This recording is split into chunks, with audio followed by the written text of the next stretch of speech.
Matatanda ang sinabi ni Ombudsman Crispin Remulla, na posible ring maglabas ang korte ng warrant of arrest laban kay Bong Revilla, dahil sa pagkakadawat sa pangalan nito sa isyu ng maanumalyang flood control projects.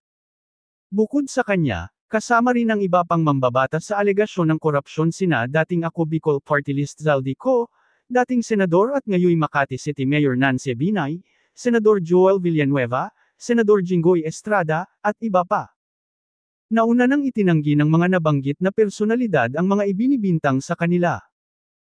Kalat na sa social media, ang balitang pinagsalitaan umano ng hindi maganda ni Cavite 2nd District Rep. Lani Mercado Revilla si Pangulong Ferdinand Bongbong Marcos.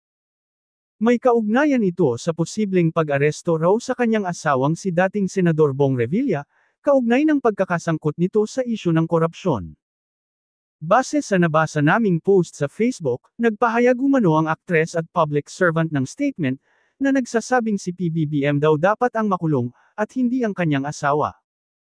Sa pamamagitan ng kanyang official Facebook page, mariing pinabulaanan ni Kong Lani, ang naturang balita at sinabing wala itong bahid ng katotohanan.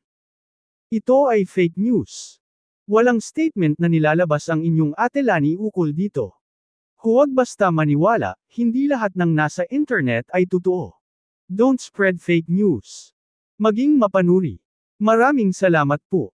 Ang nakasaad sa FB post ng asawa ni Bong Revilla. Sana raw ay tigilan na ang pagpapakalat ng fake news, dahil nakakasira umano ito ng imahe. Marami rin ang umaasa, na sana mapanagot ang mga taong nagpapakalat ng fake news.